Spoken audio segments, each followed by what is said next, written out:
ഞങ്ങള് stone chariot കാണാനുള്ള സ്ഥലം അന്വേഷിച്ചതാ. ഇത് കാണാനുള്ള പരിപാടിയാണ്. ഇത് കാണാനായിട്ട് ഒരുപാടിടത്ത് അന്വേഷിച്ചു. ഒടുവിൽ നമ്മളൊരു സ്ഥലത്തെത്തി. അവിടെ നിന്ന് ഒരു 40 രൂപ കൊടുത്ത് ഇലക്ട്രിക് കാറിൽ കയറിയിട്ടുണ്ട്. അപ്പൊ ഇലക്ട്രിക് കാറിൽ ആണ് നമ്മളിപ്പോ പോകുന്നത്. ഇനി നടക്കാൻ തുടങ്ങി കഴിഞ്ഞാൽ ഈ വെയിലത്ത് നടന്ന നമ്മള് 17 മിനിറ്റ് നമ്മുടെ അടപ്പളവും നമുക്കാണ്. കോയമ്പത്തൂർ നമ്മളൊരു ഫ്രണ്ട്. എന്താ പേര്? മോഹനപ്രകാശ് കോയമ്പത്തൂർ. എല്ലായിടത്തും പാറയും പാറക്കഷ്ണങ്ങളും പാറയിൽ വെട്ടിയെടുത്തിട്ടുള്ള സാമ്രാജ്യം. ഇത് പുഷ്കരണി നമ്മൾ ഒരു പുഷ്കരണി കണ്ടായിരുന്നു. ഇത് പുഷ്കരണി എന്ന് പറഞ്ഞു കഴിഞ്ഞാൽ വെള്ളം പലയിടത്തുനിന്ന് വന്ന് ഒരു ടാങ്ക് പോലെ ഒരു സ്ഥലത്തേക്ക് ഇട്ട് കഴിഞ്ഞാൽ അവിടെ നടുക്കൊരു മോണുമെന്റും കാണും, അല്ലെങ്കിൽ ഒരു സ്തൂപം കാണും.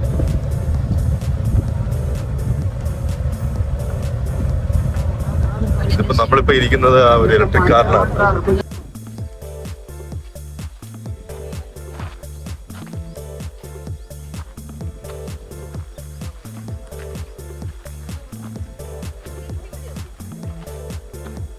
സോറി.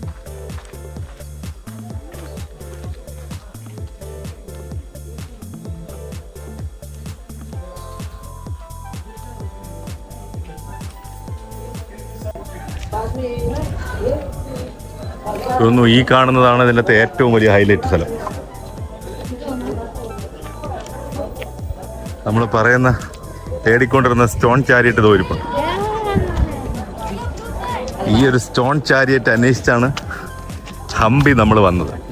50 രൂപ നോട്ടെടുത്ത് നോക്കുന്നു, അതിനകത്തൊരു സ്റ്റോൺ ചാരിയറ്റ് കണ്ടു. ഇത് എവിടെയാണെന്നുള്ള അന്വേഷണം ഹംപിയിലെത്തി. നേരെ ഹംപിക്ക് വിട്ടു.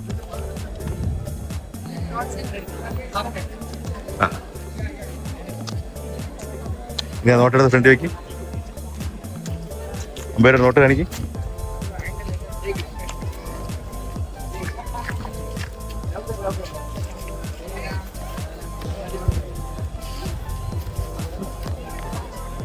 ഈ കാണുന്ന 50 രൂപയുടെ നോട്ടിൽ കാണും. ഈ കാണുന്ന ചാരിയറ്റാണ് ഈ കാണുന്ന ചാരിയറ്റ്.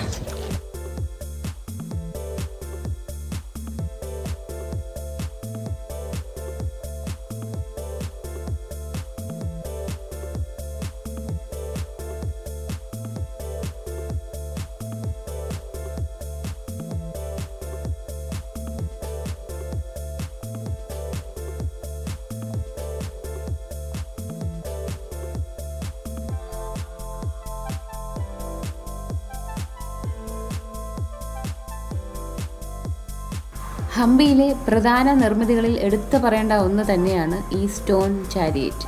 ഒറ്റക്കല്ലിൽ നിർമ്മിച്ചൊരു രഥമാണെന്ന് നമുക്ക് തോന്നുമെങ്കിലും ഇത് പല പല ഗ്രാനൈറ്റ് പാളികൾ കൊണ്ട് നിർമ്മിച്ചതാണ്.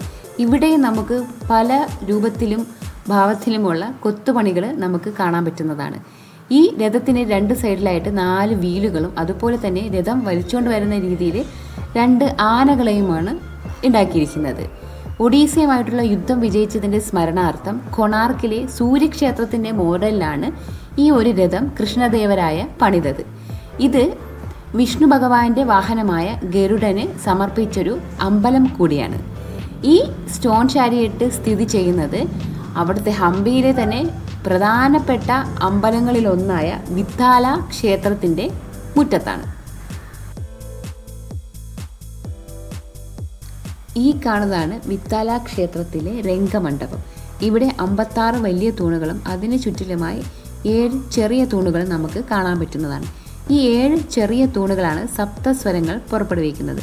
അതായത് നമ്മൾ ആരെങ്കിലും ഈ തൂണുകൾ തട്ടിയാൽ അതിൽ നിന്ന് നമുക്ക് നല്ല മ്യൂസിക് കേൾക്കാൻ പറ്റുമായിരുന്നു. പക്ഷേ ഇപ്പോൾ സുരക്ഷയുടെ ഭാഗമായിട്ട് ആർക്കും തൊടുവാനുള്ള അനുവാദമില്ല. അതിന് പകരമായിട്ട് അവിടെ ഒരു സ്കാനർ വെച്ചിട്ടുണ്ട്. നമ്മൾ അതിൽ സ്കാൻ ചെയ്താൽ പല തരത്തിലുള്ള മ്യൂസിക്കുകൾ നമുക്ക് ആസ്വദിക്കാൻ പറ്റുന്നതാണ്. ഈ വിത്താല ക്ഷേത്രം പൂർണ്ണമായും ദ്രാവിഡ ശൈലിയിൽ നിർമ്മിച്ചതാണ്.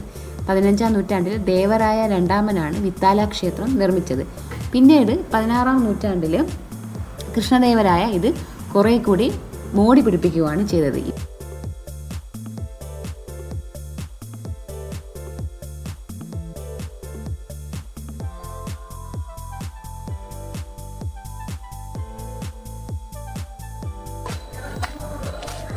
ഇതാണ് musical pillars. Really amazing.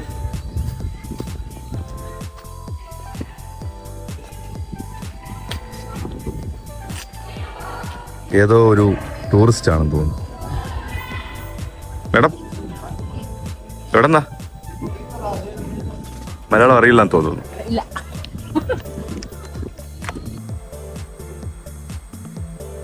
Vittala ക്ഷേത്രത്തിലെ മറ്റൊരു പ്രധാനപ്പെട്ട മണ്ഡപമാണിത്, വിവാഹ മണ്ഡപം.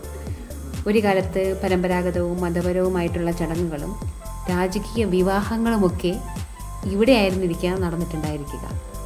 ഇവിടെയും കൊത്തുപണികളാൽ തീർത്ത ഒരുപാട് തൂണുകളും മേൽക്കൂരകളുമൊക്കെ നമുക്ക് കാണാൻ പറ്റുന്നതാണ്. നമ്മൾ ആ കാലഘട്ടത്തിലോട്ടൊന്ന് ചിന്തിച്ച് നോക്കണം. കുറേ ആൾക്കാർ കൊട്ടും കുരവയും താലപ്പൊലിയും ഒക്കെ ആയിട്ടുള്ളൊരു വിവാഹ വേദിയായിട്ട് സങ്കല്പിച്ച് നോക്കും. വാവ്, എന്ത് മനോഹരമായിരുന്നിരിക്കുന്നു. ഹംപി അത്ഭുതമാണെന്ന് പറഞ്ഞാൽ തീരത്തേയില്ല. ഹംപി ഒരു അത്ഭുതം തന്നെയാണ്.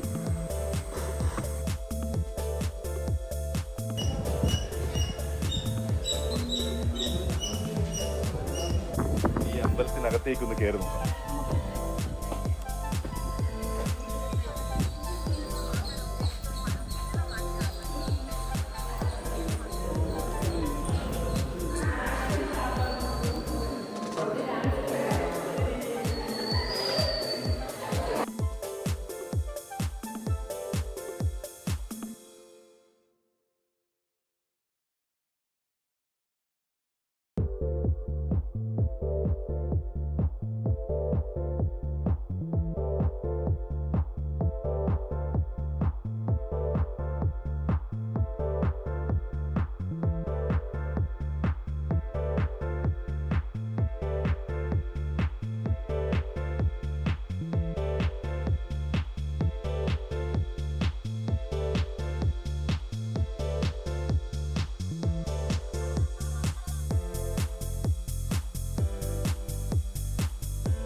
ട്രഷർ ഹണ്ട് കണ്ടിച്ച് പോവുകയാണ് നിങ്ങൾ.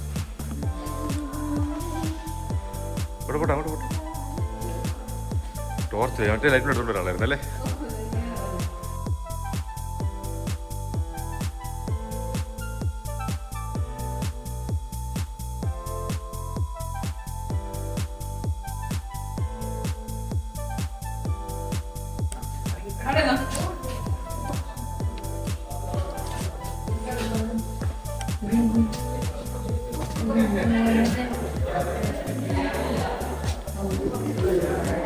നമ്മൾ അതുവഴി കയറി ഇതുവഴി ഇറങ്ങി.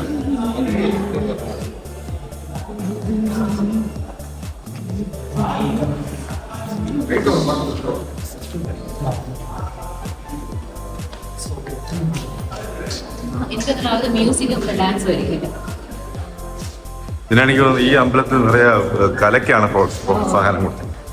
ഡാൻസും പാട്ടും ഒക്കെ ആയിട്ട് പൊളിച്ചടുക്കുകയാണ്. ആനപ്രദം ആനയായിട്ടൊരു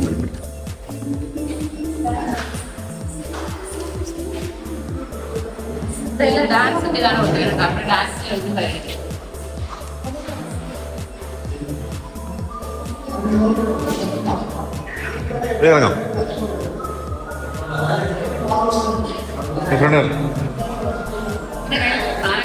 അത് കുഴപ്പം.